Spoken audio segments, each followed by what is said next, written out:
when you look at this word reparations, there are many different terms that deals with reparations. Redress is one of them.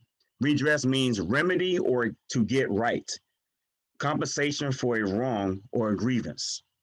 Restitution, an act of restoring or a condition of being restored. Restoration of something of to its rightful owner, making good of or giving an equivalent for some injury. Recompense, make amends to someone for a loss or harm suffered. Compensation or reward, giving for loss or harm suffered or an effort made. Restorative justice. Restorative justice is a system of criminal justice which focuses on the rehabilitation of offenders through reconciliation with victims and the community at large. Now, reparations, which the root word of reparations is repair. Now, let me just read this right here off to you, because this is coming from Black's Law Dictionary, 9th edition. I've had this several years. Reparations, pretty much simple and plain here, says the act of making amends for a wrong. Simple and plain. So just like how you say, see the word repair, repair means to fix, to make better.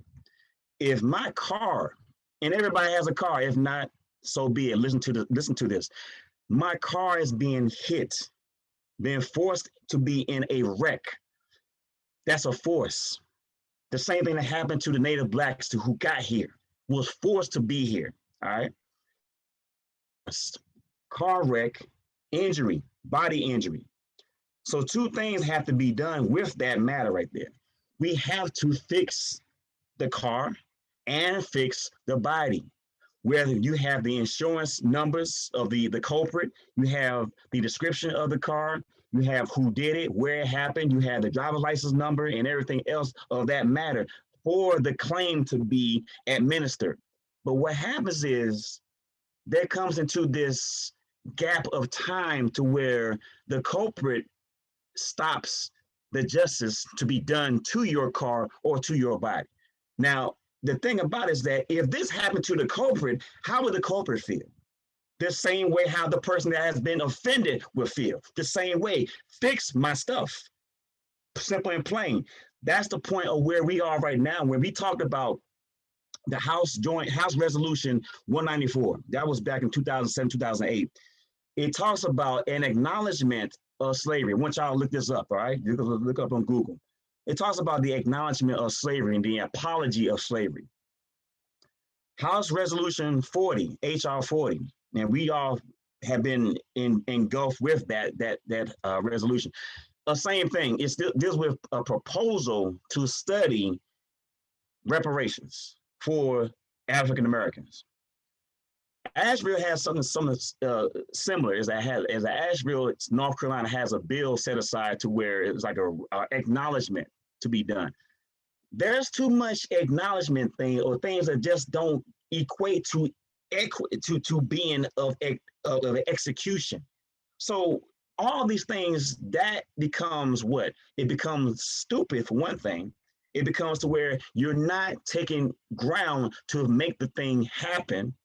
And you're pretty much like, it's like tacit consent, acquiescence, where you're not looking at this thing. You're ignoring the matter itself to fix the thing because you brought me into this mess. And you look at how we have president, one of our presidents back in the 1800s, James K. Polk, who's come out of North Carolina, Pineville, North Carolina.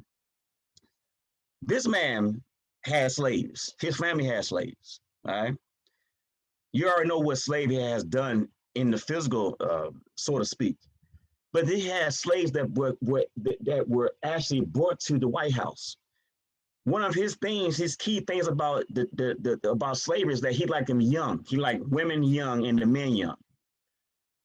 Pretty much in slavery, all of the above has happened to us when dealing with slavery itself, as far as rape, castration, butt breaking, lynches, branding, the first tattoos on a body to be what you're going to do on that plantation.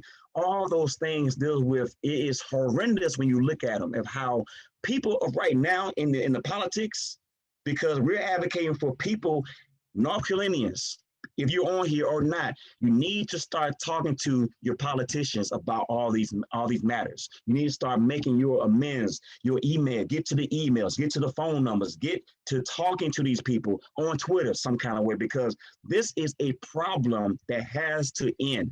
It has to end.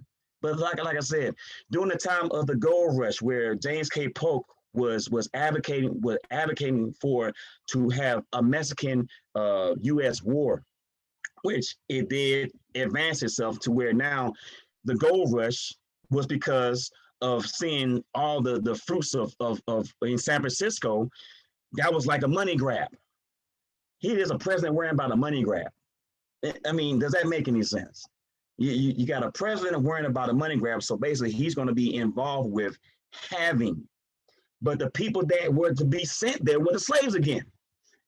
Where is it that the wealth was going to be contributed back to those who was mining that gold during that time? And it was a picture that we had on a slide where it shows a little black baby, a little baby was being drifted away from its parents. You know how cynical that is to when you look at how what's going on now as far as families being separated, that was going on all the time during our time in slavery, in this thing we're dealing with right now. We are owed a tremendous debt, y'all. Y'all need to understand that and get yourself on the being lit. Get your light on.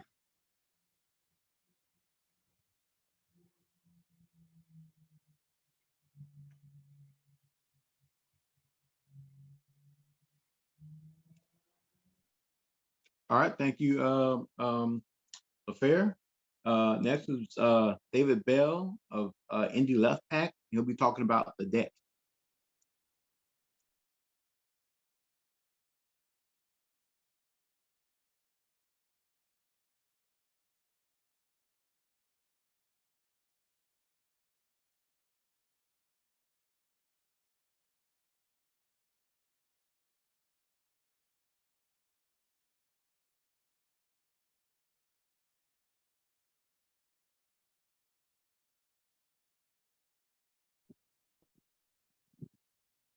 All right, can y'all hear me now? All right, good. So I'm here to talk about the debt. My name is David, and I represent Indie Left Pack, and the PAC is not a political action committee. It's usually promotions, advertising, and consulting. That's what it's been. Um, I'm from Kinston, North Carolina. We have the highest income inequality in the state. We had the highest economic stratification in the state, right here in Kinston, North Carolina. So I've been accustomed to doing this work for about 18 years now, as far as campaign management, black politics, justice issues, dealing with the police, any kind of injustice, light bills, energy bills, environmental issues, environmental terrorism, you might as well call it that. Everything dealing with ADOS people. So when this movement came along, it just fit everything that I was doing. I knew about several economists that were always reporting on wealth. Dr. Darity, William Darity over at Duke is one of them. And our leaders of this ADOS movement, Yvette Carnell and Antonio Moore, tend to use a lot of his data, or have used a lot of his data, to build up steam that everybody is rallying around. So I just want to shout out those people before I start, and everybody else that's been doing this work that may not have a huge platform, that are, passionate about the same thing all over the state and the nation. I want to address one more thing before I get into my piece. Action in the community. We've done several actions as a group since we've come together, like right before the election, like September. We did several calls with, we did several calls, we did several Zoom meetings. We wrote letters to the editor We've been in contact with local Democratic parties about our platform and trying to set up meetings to get our agenda, see where our agenda fits. Um, so anybody that's discouraged by everybody having to be home because of COVID and you can't really physically meet, we've been able to organize digitally and stay in contact with each other and do a lot of things that people may haven't have seen yet, but we're very active on Twitter. So we do try to stay in contact with our local officials, ones in Charlotte, Mecklenburg. I'm over here in Lenore County, and we've been correlating with Triangle ADOS and other groups offering logistical support. We're also putting together a ADOS COVID bill because, as Keith talked about some of the disparities, I think Rodney would get into some of the other numbers with how much wealth that we actually do hold as a group, which is like less than 3% of America's wealth. So that's a really big deal coming out of COVID. So we're very active, even though we're not physically meeting. You may not see everything, but I encourage every other group across the map to do the same. As far as the debt goes, everybody knows that cotton was king in the South. Doesn't matter which state you go to, there was tobacco and other products, but cotton was definitely king. There's several references to it in many of these slave movies. I wouldn't say they were all 100% accurate because it doesn't get into numbers as much as it should. If you look at this slide, you will see the king sitting on the throne. That's King Cotton. But if you look further down, you will see the word slavery written. So slavery was actually king. The trafficking of black bodies was actually king. We made cotton king. Okay. So I want y'all to keep that in mind when you hear that phrase, King Cotton. I'll just always know that it's tied to slavery. And that's who was what was really king. So I mean, I hate to smile and joke about that, but it is what it is, Ken. So my next slide is about the Color of Wealth report that Darity was a part of, Dr. Darity from Duke, the well-renowned economist. If you look at those numbers, you know, if we're going to be broke by 2050, after COVID, it's probably going to be closer to 2028, 2030. Over 65% of black businesses won't be coming back. That last time I looked at the report, and closed during COVID and won't be coming back. So that's a huge number. And to see executive orders where Asians get specific to them, which Kamala Harris said that she wasn't going to do anything specific for us, but they did a specific executive order for Asians that support their businesses because of their losses during COVID. But what I saw in my community was a lot of the black women kept the Asian hair stores and nail salons alive. Like they were still making money. So for them to get support for their businesses, I really look at that and question that. We were 90% of Biden's vote, black men, 90%, black women, 93%. So we need to get something out of that. There's a debt there too. They owe us for that. So, but if you look at those incomes, if you look at that liquid wealth on these numbers, Boston, $8. Miami, look, it's significantly not close to other groups. So we're definitely a bottom caste. So if you ever hear that phrase bottom caste, refer back to this chart, and that's what it means. I don't think a lot of black people understand wealth. This chart here is the prices of cotton. If you look at on one side, they show you the years. Look, after the Civil War, the price of cotton goes down, 1877, it shot back up for a little bit. That was the compromise of 1877, where they put black people back into slavery because white people couldn't take over the land. They couldn't work the machines that we built, like the cotton gin that we didn't get credit for, so they had to pull some slaves back into slavery. But just look at on the market, just the price of cotton that's there. So that's why cotton is king. So I'm getting into my last 2 minutes, so I'm gonna try to crunch this down, y'all. Sorry about that. But these slides are the history of reparations payments. As you can see, we're not in there. Everybody else gets a bag for whatever happened to them. Our tax dollars pay for it. We're not responsible for anything that happened to any of these groups. But don't nobody want to pay us. So I'm kind of frustrated with that. So I'm pushing the reparations movement. And like I said, I'm over here in Lenore County, and I'm in conjunction with Charlotte, the Charlotte QC ADOS group, and we're doing a lot of work. We're contacting politicians. We're doing phone calls. We're doing Zooms, and we're asking everybody around the map to support that. Follow us on our social media at QC ADOS, Lenore County ADOS. And we want everybody to just enjoy the Super Bowl, but we had to give you some reparations, church, pre-game in the Super Bowl, because this is still an important issue. This is going to be happening after all these basketball games and all these sports end. We going to need to do something.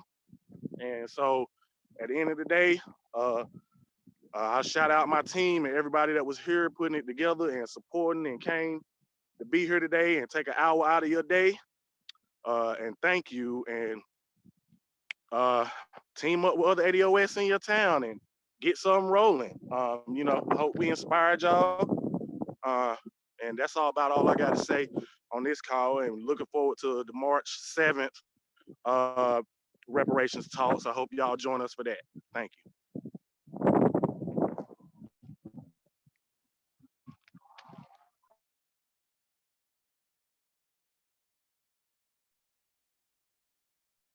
All right, thank you, David Bell. Again, the Indie Left Pack. Now we I just want to just in the chat. Sorry everyone for I guess the troll in the chat. Conversation like this, it's bound to happen, But thank you for bearing with us, And we're moving on to Miss Jo Hankins, who is our special guest from Wilmington, Delaware. And yeah.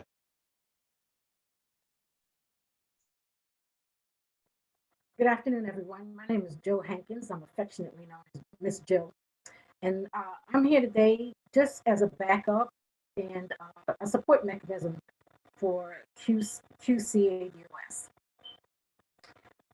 I'm a Navy veteran, and I held many hats when I was in Navy. I was religious program specialist, a yeoman, an instructor, and I realized my place in the Navy was never to be an officer.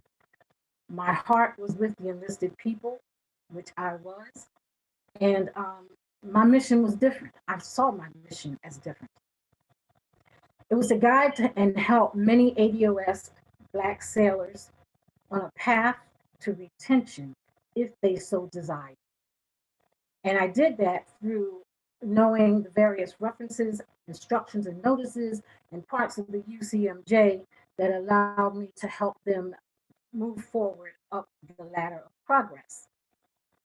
My job as a religious program specialist was to ensure that all faiths in America was represented: Islam, Wicca, Judaism, Christianity, and to provide them with those tools and personnel to carry out such religious traditions. But our main role as religious program specialists is a weapons bearer. We give our lives in place of the chaplain, much like a Secret Service agent will give their life in support of the President of the United States or whomever they are guarding and protecting. I'm currently living in the state of Delaware. So remember, and if you don't know, Delaware was the first state to accept statehood. In 1638, the first ADOS or Black person arrived, and his name was Anthony. Anthony later became known as Black Anthony, because obviously he didn't have a surname. Slaves were used in Delaware like they were used in other states because white indentured servants were not able to do the arduous work. The Delaware Act of 1700, quote, the treatment of Negroes marked 150 years of discriminatory legislation as we know it, and a lot of those practices are still in place today under different legalities. How do we know? ADOS is going through it every day. So, as a result of that, I want you to also know the one good thing about Delaware. It's a part of the Underground Railroad. Excuse me. The Underground Railroad shot right through here. And Delaware had a significant abolitionist Black support group that supported the likes of our Moses, Harriet Tubman. The source that I use for this information, Black Americans in Delaware, an overview by James E. Newton, University of Delaware. But I also want you to remember some of these reasons that we talk about ADOS. And one thing I would like to do before I go forward is to thank those of you in the chat who have that negativity, because that negativity keeps us moving. That negativity lets us know that we are on the right track for what we seek. The debt that has never been paid. ADOS lags behind all other ethnic groups in this country, and that's based on legislation passed by the United States government, resulting in intentional and institutional poverty against ADOS, leading us down the path of becoming America's permanent bottom caste. Let's talk about some of them. Wartime compensation, World War I and II. ADOS did not receive its fair share of veteran benefits, education, housing, jobs, and in many instances, as we do today, not very good medical assistance and care. Not receiving these benefits locks us out of the ability to grow our communities like white communities grow theirs. Some discriminatory practices that prevented us from moving forward successfully: racial restrictive covenants, measures used to prevent people of certain groups deemed not eligible, lovable, likable by the United States government as unworthy. Civic communities were in unity and they created racial barriers. Property owners, developers, banks, real estate agents agreed, they all agreed in certain neighborhoods not to sell, lease, or rent to specified groups because of race, creed, or color, and owners were permitted from doing so. A violation of that agreement would result in their being sued. Another aspect was redlining. We think we know what redlining is. And redlining supported the US government's National Housing Act of 1934, and it was passed during the Depression. It was passed to protect affordable housing for whites mainly, and developers were able to legally develop and incorporate once again racial restrictive covenants. Predatory lending, payday loans. These practices, while not illegal but are unethical, are also a practice sanctioned by the United States government. And it takes advantage of ADOS and the poor. They are created to keep us in a position as borrowers at their behest to endure huge percentage paybacks, doubling or tripling the amount owed. This practice, while unethical, unfair, and fraudulent in nature, again, remember, is not illegal and, of course, is sanctioned by the United States government. Our communities are lacking. We lack in such horrible and horrendous ways ugliness, by an ungrateful nation is to demand in no certain terms that we seek reparations, that we get reparations. We are owed reparations. We lack in housing, environmental safeguards. We have food deserts, pharmacy deserts. We are owed. And yet our politicians tell us after receiving our vote that they're not going to do nothing specific for Black people. Yeah, you are. And we're going to make sure that it gets done. Finally, I want you to understand and keep in mind the ADOS has a justice claim. We ain't begging. We're not begging for anything.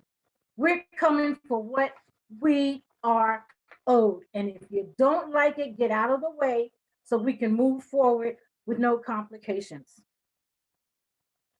Our justice claim: J, Jim Crow; U, United Negro Urban Renewal; S for slavery; T for terrorism, which we suffer today, with no uncertain terms; mass incarceration, thanks to the current president of the United States. And this brings me to tears because that's my generation.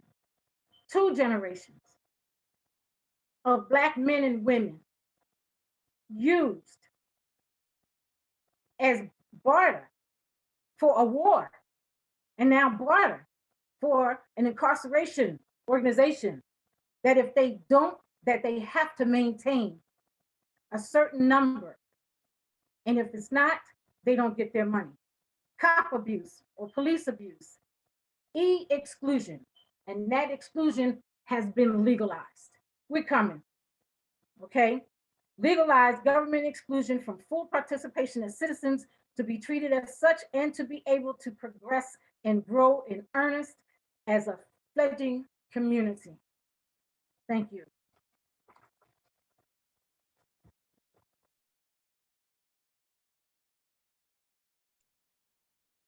All right, thank you, Miss Joe Hankins. You know, she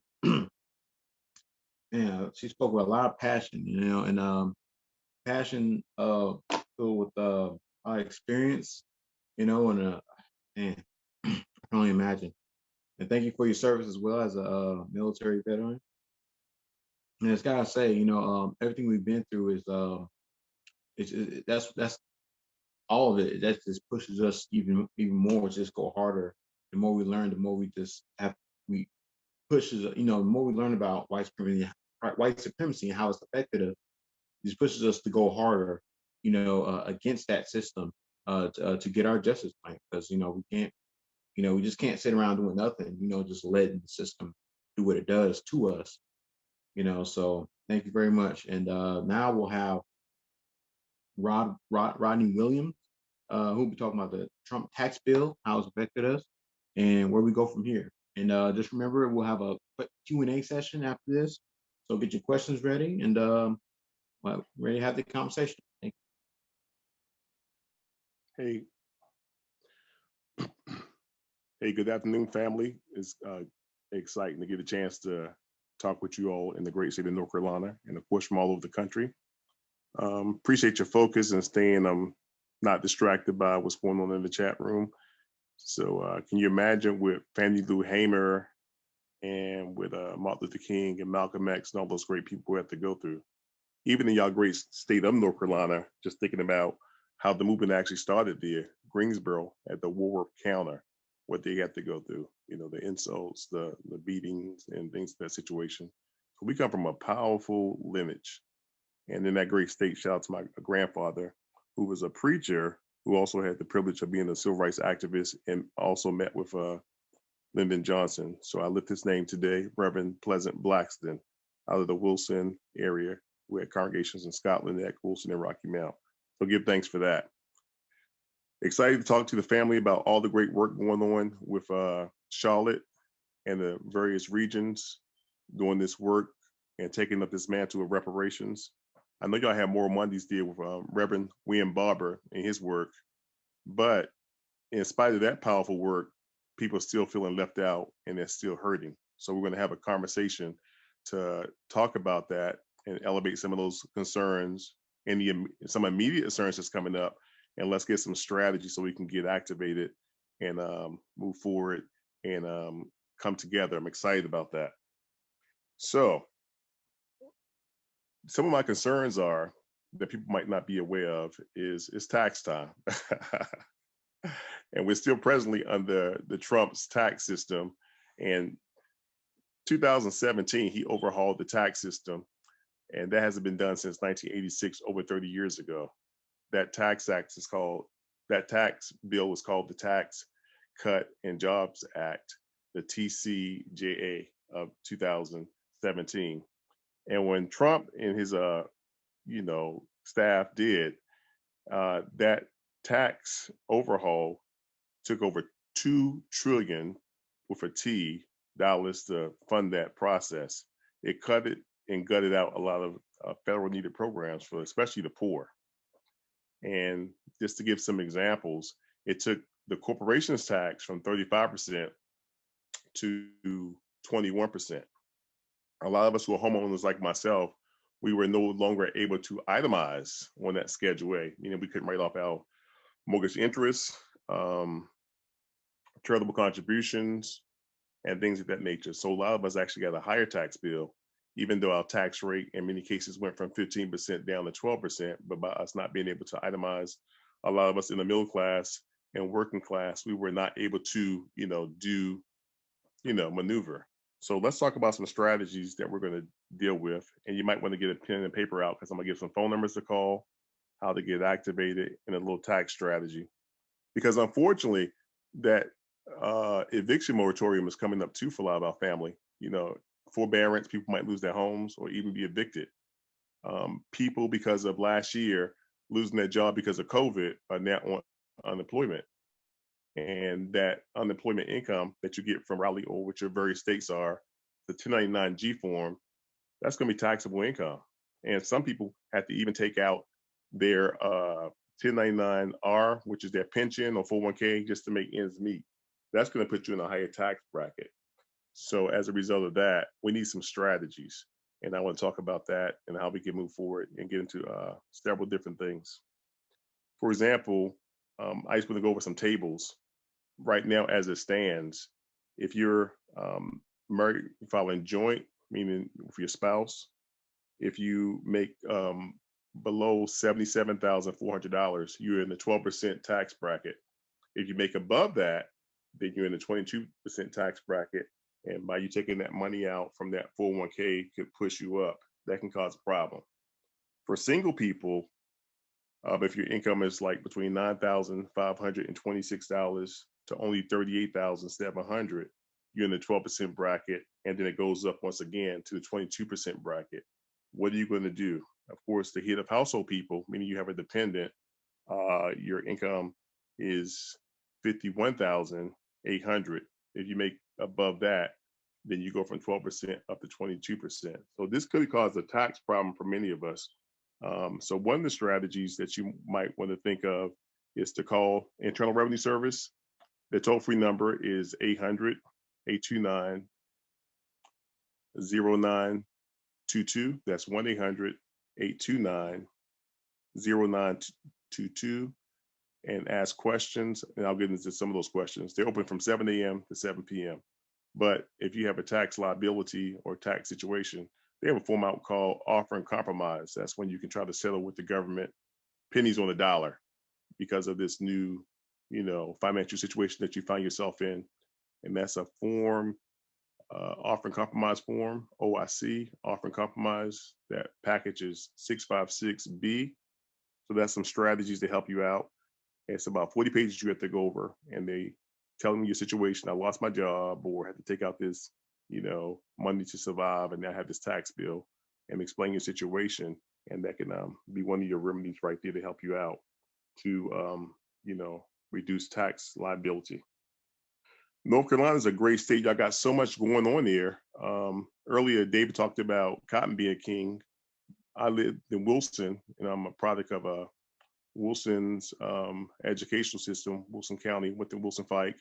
Wilson was also the tobacco capital of the world, which is BB&T. That banking system was there. Rocky Mount Planters Bank.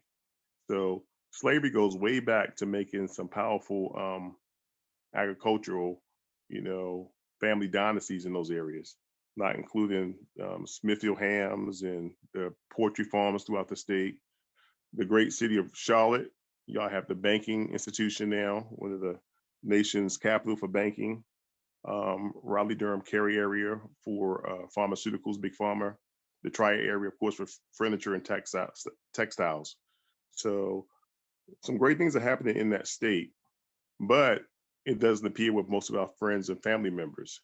So what we got to do is, use those strategies that I hope can help out, tax wise, but you got to get active. Just like that person that quote unquote troll, they're being active. That should fire you up to be active too, to fight for your cause, because we always have that distraction and that pushback. That's why it takes reparation to be, the solution for our demise. A lot of people are coming in the country with the Biden administration. That person that might be trolling might be mad. All these immigrants coming and taking our jobs, or might not stand for abortion. Just because we're Black, everybody's not Democrat. I'm personally independent. Some people are Republican. So that person might have a legitimate fear about everybody's taking over and poor white trash and, everybody's taking over. And some of those concerns are legitimate. My concern is, for my people, my tribe, my lineage, if, say, for example, in North Carolina, half of the doctors there are from Africa or India. What is this? They're taking over. And people think, well, they're Black, but that's not our lineage. And that African doctor in your state might look out for that white person, but they look out for your Black behind. So we got to deal with this, issue. How they coming into all the Black colleges, getting all the scholarships and, all the jobs. So it's something to think about. So that's why reparations are important exclusively for our lineage. Like he brought out, our lineage is descendant of the Negro slave, and we have a justice claim. And that evil white person might be nervous, that's trolling, I don't owe you nothing, I wasn't back there, or the immigrant that might come in the country. Well, when you migrate to this country and become an American citizen, you got to take on this country's debt. You don't get to play a la carte that I'm not going to pay for the military. Because of slavery, they had on books that we couldn't read or write, or you didn't give us our 40 acres and a mule, plus interest, a debt is owed. So we got to roll and deal with that.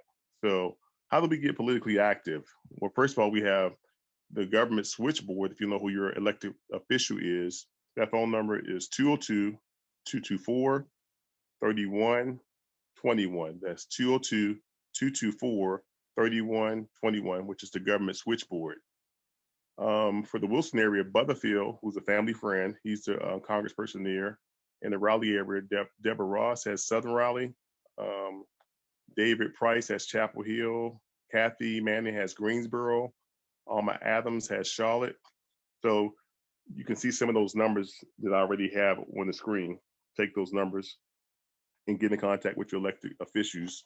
You have your senators, both Republican. Richard Burr, his phone number there, 202-224-3154. And then you got Tom Tillis, 202-224-6342. And let them know about, only in our group, less than 3% have wealth. And that's mostly the boomer crowd, that retiree crowd. Most of us are poor, or working class are poor. Sorry to hurt your feelings, but most of us are poor. So we need you to get in contact with your elected officials and have them to advocate for us. In the Atlanta area, we have now John Ossoff and Warnock, who just won their seats. And you can get their phone numbers from that government switchboard and get your people to advocate for you. So just a few strategies that I hope can help out. Just thinking about some things also that I like to bring up and see what your ideas are. Well, all these closed churches, people might, get those buildings, big spaces, and utilize those spaces during the time of the shutdown to really organize to have small meetings, cooking classes, written out office spaces. We just got to get all kind of strategies to come together, because it's genocide and we have so much pushback. And we know that the government is in their 90-day probational period AKA 100 days. But so far, they've not done anything for us. So what we got to do, we've got to really come together, even Zoom calls with your families. So y'all can organize cousin calls and get activated, because this is genocide if we don't come together in this hour and get some strategy and know what to do. Most of us, are kind of overwhelmed because the government ignoring us. We vote for you, you ignore us. You look out for every other group, the ABC, LGBT ABCs, the all kind of immigrants. Half of them are not even legal. Over 11 million DACA people and their families. They have a Family Unification Act coming up. They're going to replace us. They already got the jobs, already going to college while we struggle, not including Kamala Harris opening up immigration for everybody from India. You only have to even be a citizen because of those visa programs. It allows you to have computer jobs and engineer jobs. So we have got to galvanize and come together. So I'm very excited about the great state of North Carolina for, once again, organizing throughout the different chapters and galvanizing and getting the strength to once again stand up and fight. This movement started between that great state of North Carolina and Alabama. It wasn't just the great Queen Mother Rosa Parks doing her powerful work. It was actually other people that was on the bus before her, but they chose her. And of course, the very neighborhood I live in, which is a very prophetic neighborhood of Atlanta, Mr. King down the street, who just passed away, Dr. Joseph Lowry. But North Carolina, Greensboro, the Woolworth counter, that galvanized the nation. Just a powerful legacy. So here we are again doing Mr. King's unfinished work of reparation. And like he said, we're going to Washington to get our check. So forget that I have a dream part that you hear about, the way they whitewash it and scrub it down. He has several books out in his library that talked about the unfinished work of going to DC and get our check, which is AKA reparations. So moving forward, look forward to taking your questions. Thank you very much for talking. And once again, my background is Rob Williams, former retired Internal Revenue Service tax specialist. Have any questions, please look me up on my website and I'll get back to you. Thank you. And I look forward to answering your questions.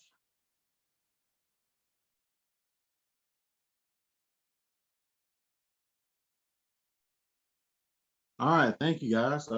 Thank you, Rod. Next will be our Q&A session. But before we get there, just want to let you know that we have a couple of events coming up. Again, this is a monthly event that we have. So every first Sunday, we'll be holding these reparations talks. So our next one will be March 7th. So it's so get ready for that. Same time, 1 p.m. Also, I will have the privilege of joining our Revolution, South Carolina. Let me see if I can share my screen. Let me share my screen. But anyway, next week, this Saturday, February 13th at 1 p.m. Eastern time, there will be, I'll be joining our Revolution, South Carolina. We'll be talking about Black History Month. We'll have Senator Nina Turner there. Lucked out with that one. Of course, she's a candidate for Congress in Ohio, 11th District. Rick Martin, labor attorney, former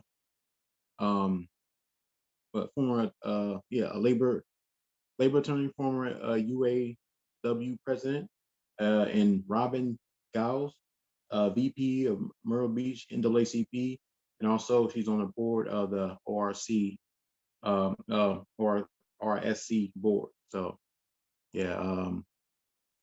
So now we now we move on to the Q&A session. Now to our Q&A session. Just remember that you have to have your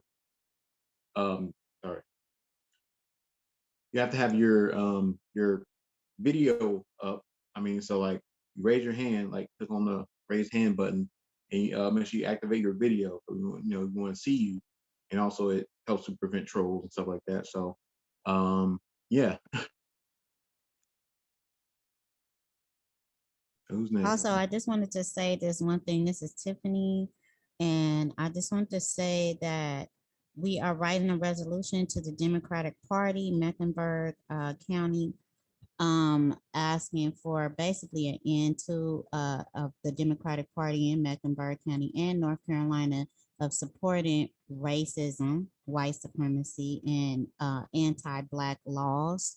We're also going to be including in that resolution specifically about all these white supremacist terrorist groups that are currently housing their headquarters here in the state of North Carolina to terrorize Blacks here like they have in the past. We are also, for the month of February, which is Black History Month, collecting toiletries for the homeless tent encampments that are off Highway 277.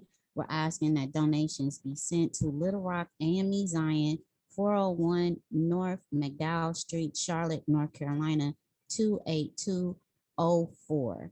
They have Bread of Life Ministries on Saturday morning, every Saturday morning at 9 a.m. And you can bring the toiletries for our community because it's most of us that are in these homeless and tent encampments.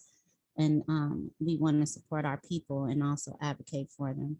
Thank you for your time. Keith, you can go ahead and go into the question and answer. Anyone that has a question, please do raise your hand and make sure that you put your camera on. Thank you.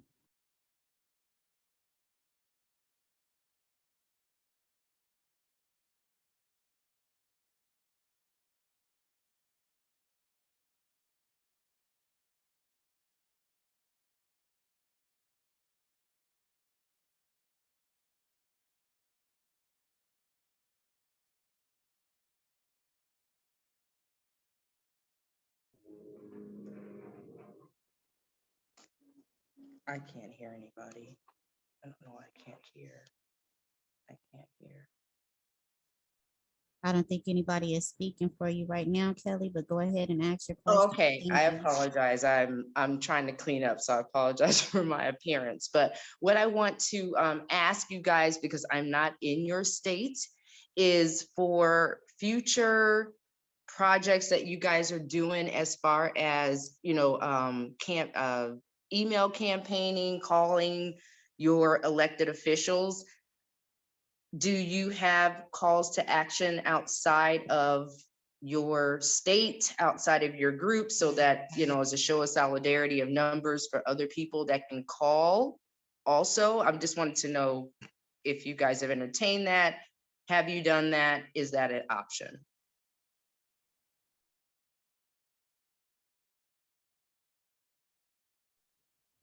Thank you for your question, Kelly. And right now we are a new group. We have just only assembled virtually. None of us have actually met each other.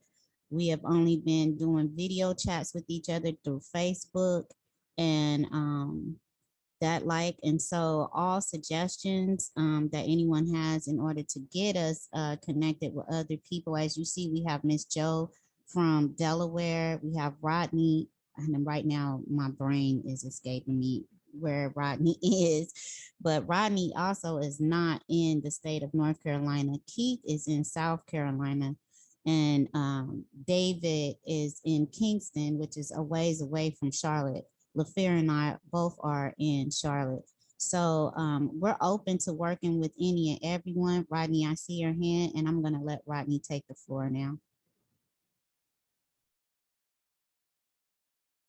Hey, thank you, sis. I appreciate it. Yeah, just encouraging anybody to call that switchboard number to find out who your local congressperson is, which Congress, once again, for people who don't know, since we're talking politically, it's the House of Representatives, and then there's the Senate, and they both make up what you call Congress. Like North Carolina has 2 senators and 13 reps. And that, so in other words, they have 15 Congress people altogether, but 2 are senators and 13 are reps. So in your state, once again, that switchboard number is 202-224-3121. and let them know what county you're in. And that way you can go to ADOS101.com. And if you agree with those talking points, you don't have to, but that way you can use that word into your dialogue to advocate. And then the Congressional Black Caucus, Miss Joyce Beatty, her phone number is 202-225-4324. That's 202-225-4324. And it's important to have a conversation that we can get the Congressional Black Caucus activated, because they're not doing too much of anything. I don't know if they're controlled by their lobbyists or what. And then you can also get in contact with Sheila Jackson Lee. Mr. Ward LaFerritt talked about HR 40, and she's out of Houston, and she's over the HR 40 bill that deals with reparation. And you can look her number up, do that switchboard, 202-224-3121, and that's for Sheila Jackson Lee. And speak to your friends and family members, and just have them all, have your own private conversation and the talking points, and then give them those phone numbers so they can get activated.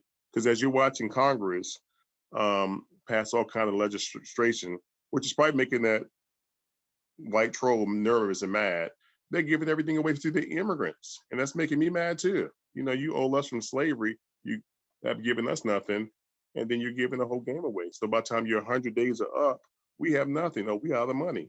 So I don't even go for that 90-day probational thing. Let's get active immediately and use those numbers, 202-224-3121. Thank you. I hope that helps out. All right, and I just want to say right quick that that I live in South Carolina, but basically I live in like Fort Mill, which is kind of like New Jersey, New York. You know, like I basically work and do other stuff in Charlotte, but like I live in Fort Mill because it's cheap. Yep. So.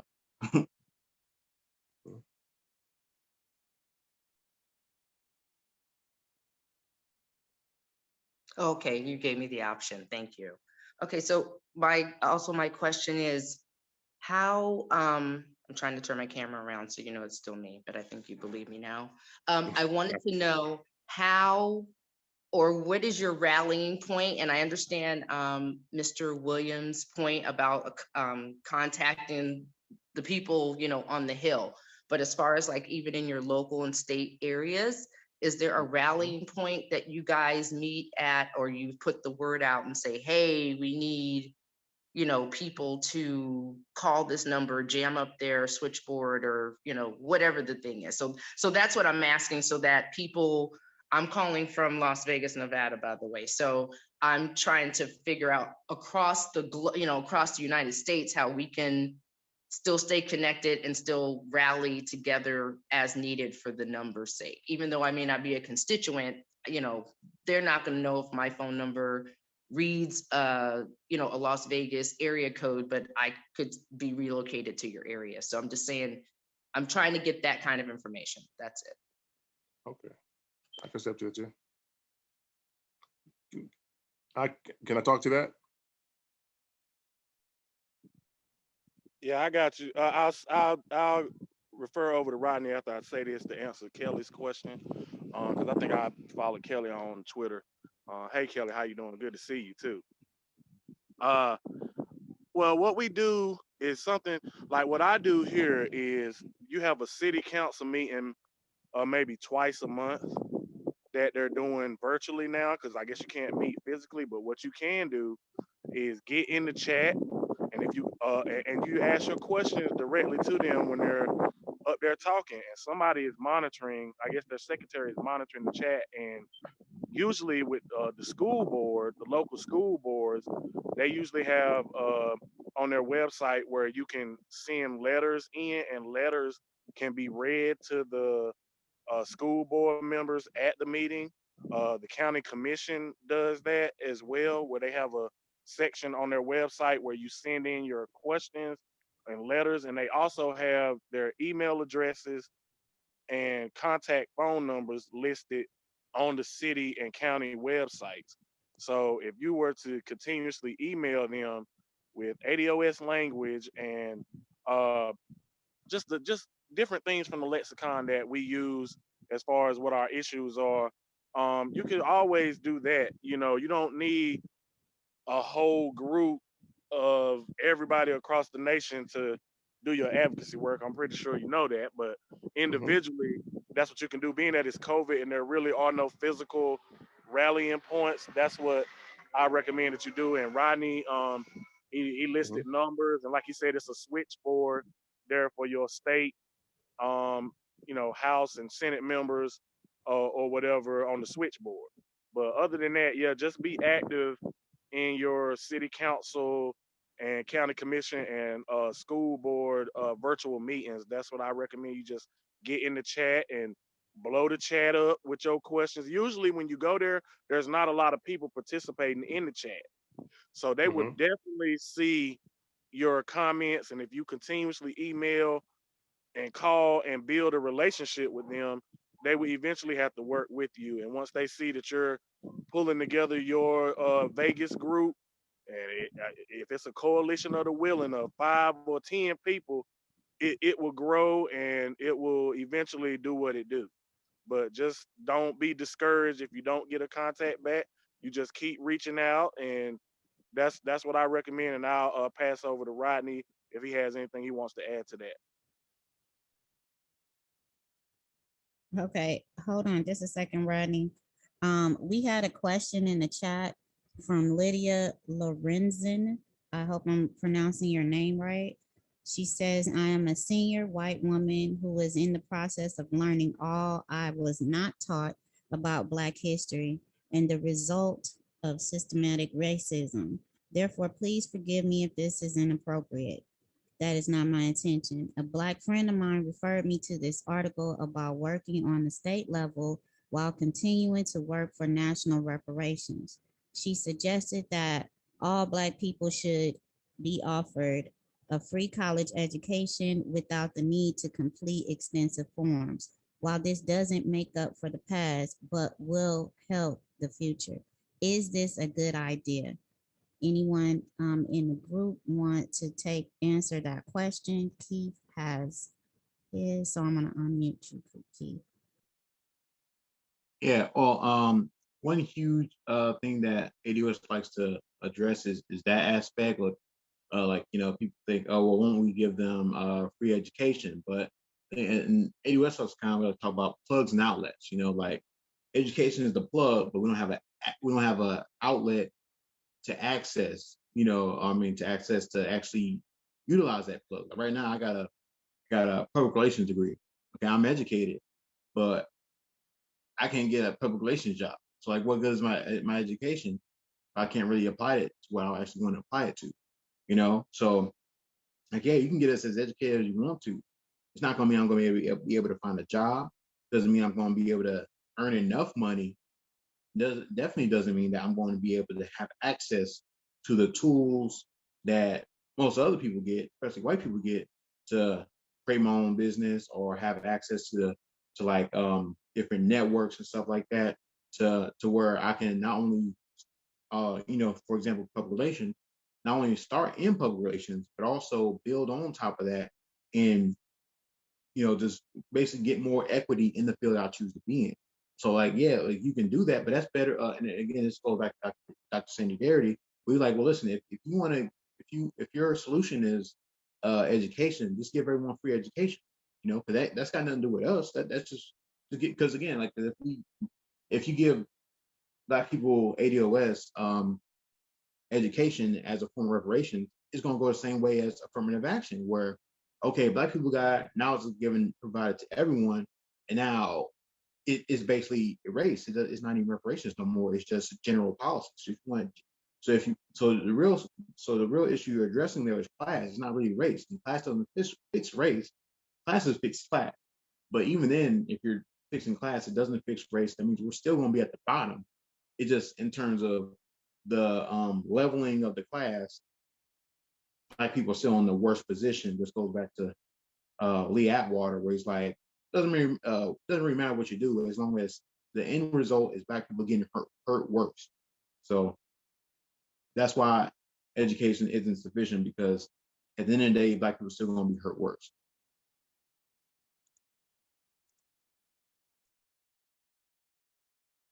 Okay, we had another, before I address other members of the group, we had another question, and then I'll let you all say something. DT is in the chat, and hold on, I'm getting back to. Okay, her question is there a reparations list of demands? Thank you. Yes, there are a list of demands. You can go to ADOS101.com.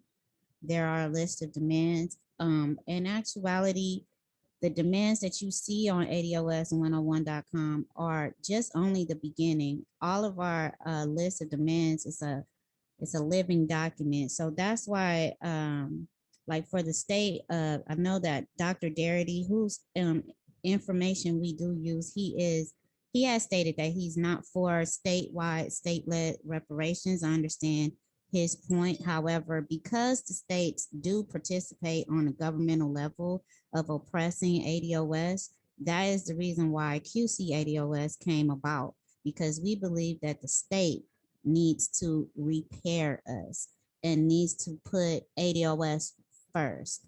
I'm going to let LaFair come in, and then Rodney will get to you. And also, I want to let y'all know Rodney is in Atlanta. Thank you for the person in the chat that reminded me of that. Okay, LaFair, you're up.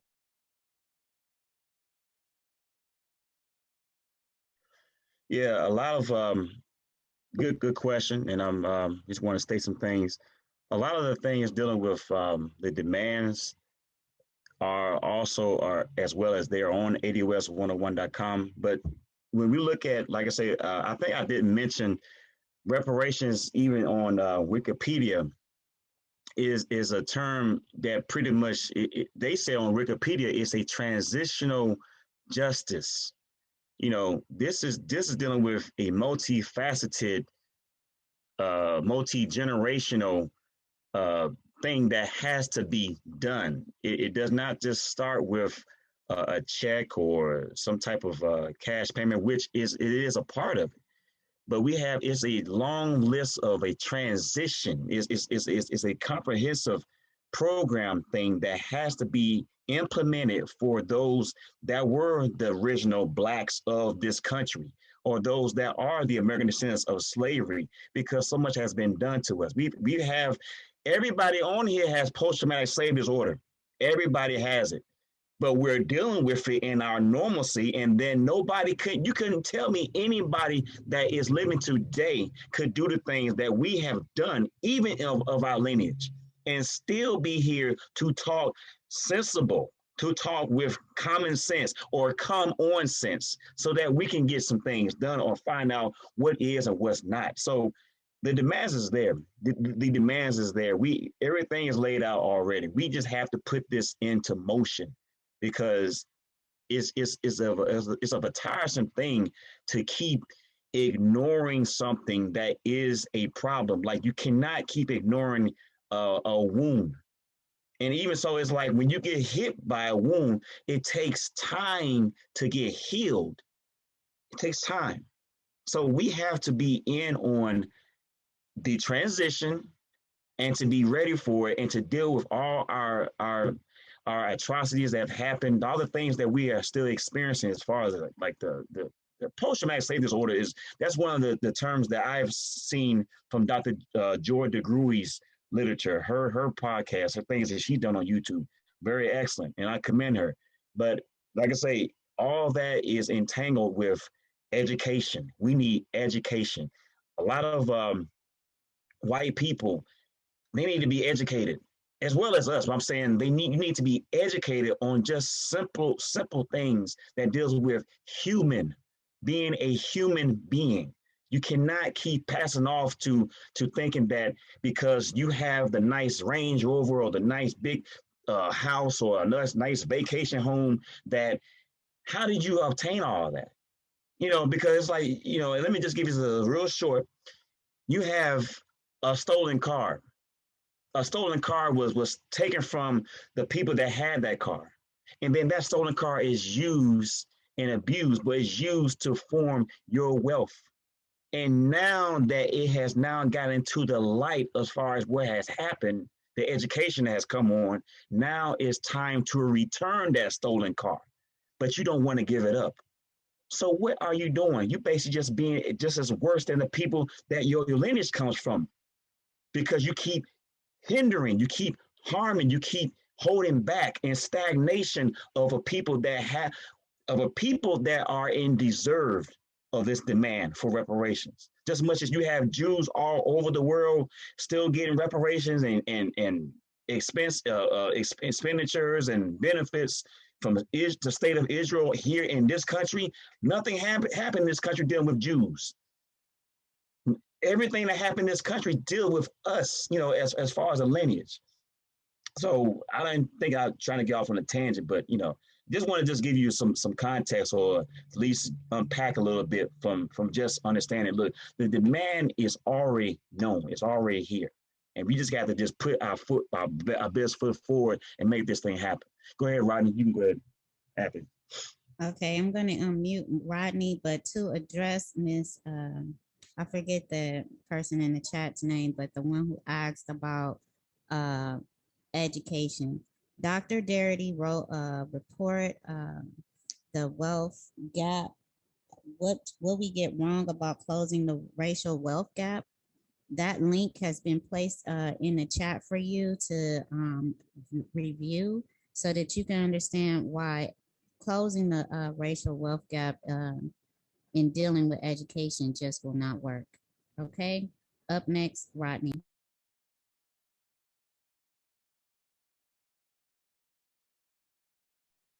Okay, can you hear me? Okay. Just dealing again with that white sister, we call you our white ally. We appreciate you being in the room and being interested in the conversation. The mechanics of it on ground is most Black women are the most highly educated out of all the groups in America. And they don't even have the wealth of a white male, high school male who has no diploma at all.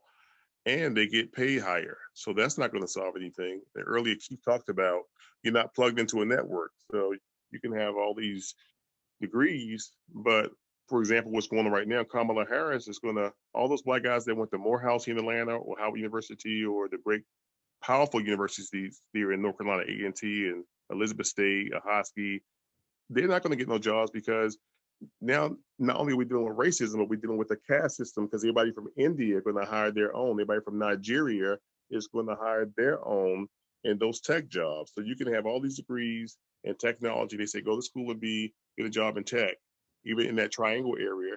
But they're probably going to hire somebody from Africa or India, which those H-1 visas to get those jobs. So that's why, like LaFair was talking about, you got to have reparations, and it's got to be specific redress to us, because specific harm was done to us. You had specifically on the books that we could not read or write. And generationally, you got to repair that damage that's done years later. And, contrary to popular belief, more Black men have went to college than are in jail. And half of those guys are still struggling, and can't find a good job. So just having a degree means nothing, even if it's for free, because you're not plugged into the good old boy network. We could never get in.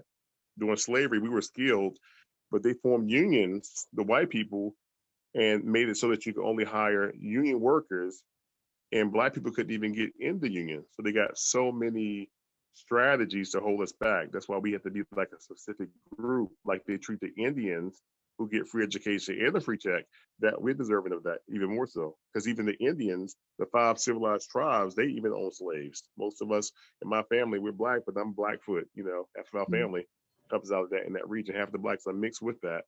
And they kicked us out that we can't even get the reparations that they got. Just addressing the issue to our white sister, our white ally. So thank you, and I hope you get a chance to look at those sites and keep up with the research and have those conversations with your friends, and like the white abolitionists, continue to advocate for us. To the sister in Vegas again, sorry for not being as specific. That number was to the government switchboard. That's the federal level, because each locality has its own specific, unique issues. So we can't have blanket across the board. It's a basic template, but for example, in Las Vegas, you might not have a large Black population. But there is a ADOS group that's active in Vegas. So if you can contact and get connected with them and see how y'all can strategize, or, whatever your passion is, you can bring it up. Like David said earlier, and get in contact with, is that Reno, your capital, and your city capital, your city people, and get busy with that. Okay.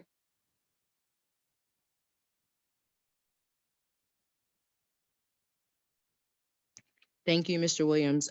My question to anybody that can answer is when, I'll speak for myself, when I am in the company of an elected official or politician or other organization where I'm explaining, what the debt is, what it's owed, that's not the problem. The problem I'm facing, and I don't know if you guys are facing it, is that when I'm saying that we need to be treated with the same specificity that they broke us, that they need to use that same specificity to fix us, that's being perceived as I'm saying you can't do anything for any other ethnic group, you can only do something for us. And that's not the message, but for some reason I keep running into that. So I don't know how much of that is just them playing dumb, or is that really just the way that the messaging is, coming down from Tony and Yvette, that's being relayed that way? Not to disparage them in any way. I'm just saying, I just want to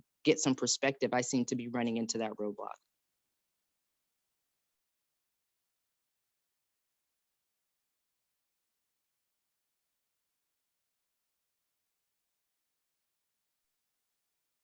Yes, I guess I'll answer that.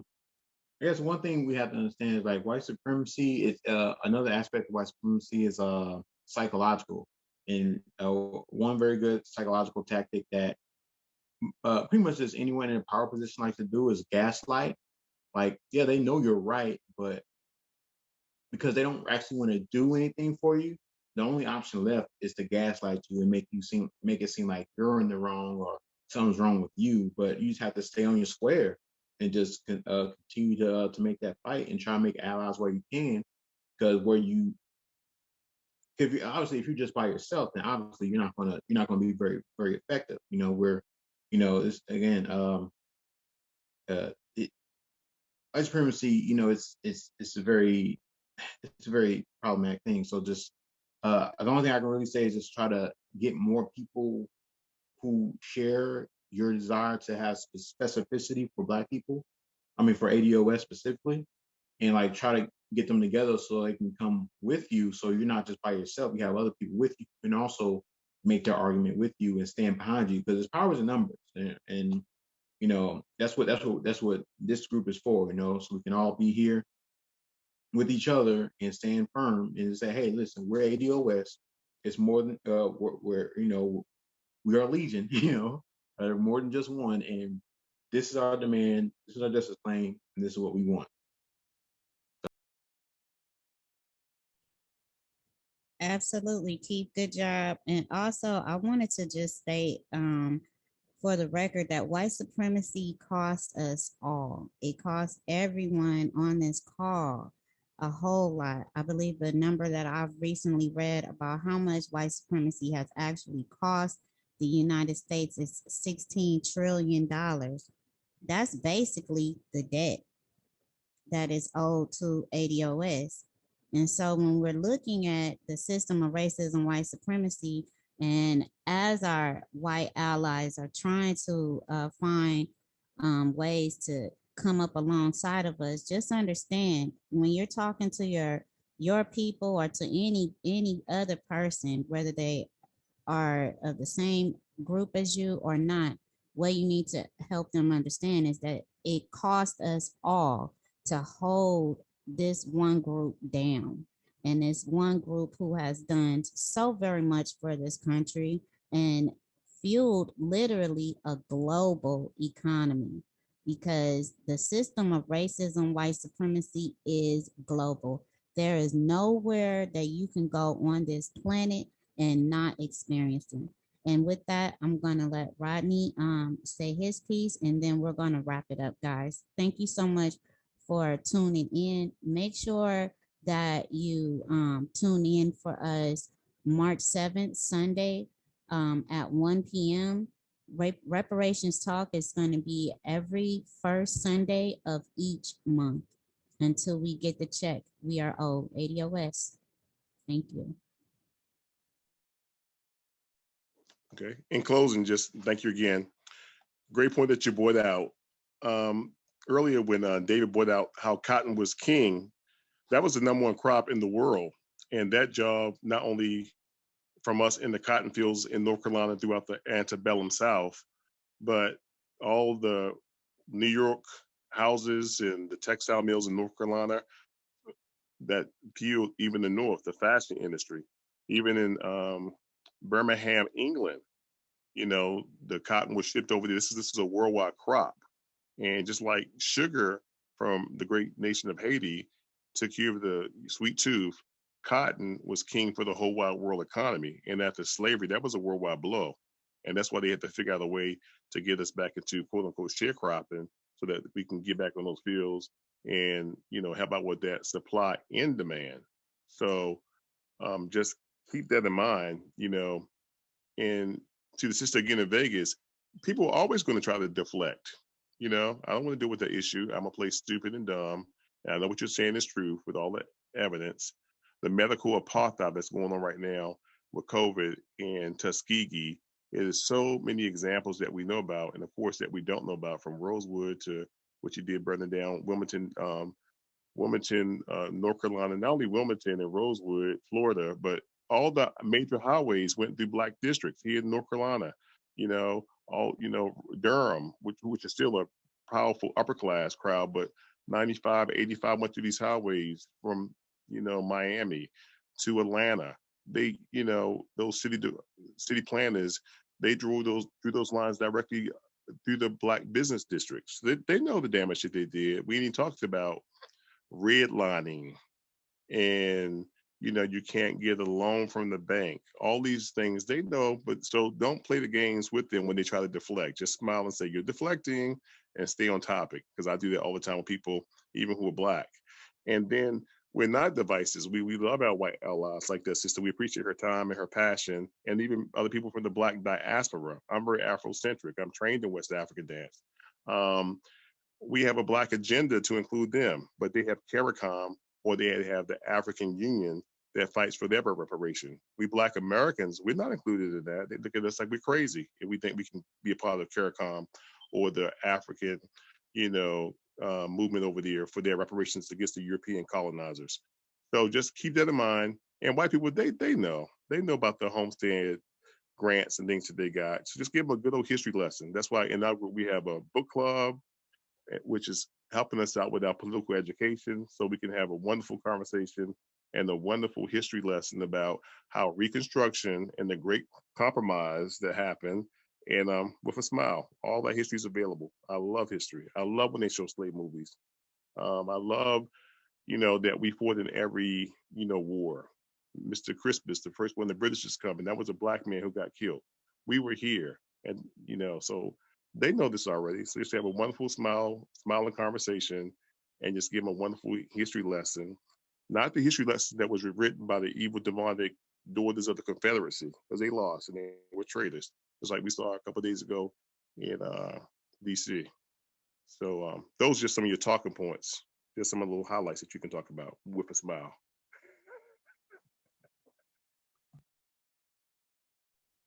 And with that, we're going to give our president the opportunity to close us out. LaFair, you have the floor. I just want to say, everybody, I'm just glad that we have made a time where we can take out for everybody to just reflect and understand. We're here. We are here, and we're here in the presence of our ancestors, of all the people that have come before us. Even those that are of white, you may be of those of the abolitionists. But like I say, this time is monumental, is paramount, and is very imperative. We got to get this thing done. It has to be done. There's no just talking about it. We have to move and start to get in execution mode. Everything that we did today was for the people. You know, we here on our voluntary time. We're here it's voluntary. And we have this just that much of heart and passion to make it so that we let you know that look, we here for y'all. We here for each other. We here to make this thing happen.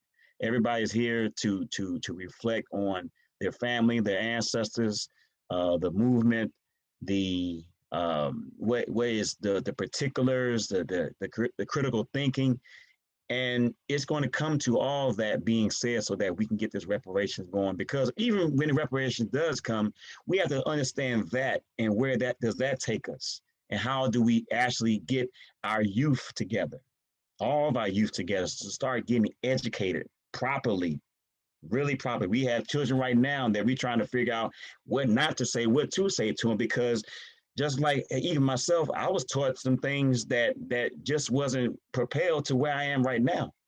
And it was just because of how it was trained. It wasn't education. It was trained. So thank y'all for coming out. I'm glad. I'm glad to see this. I'm glad to have this this moment. And look, we'll be back. We coming.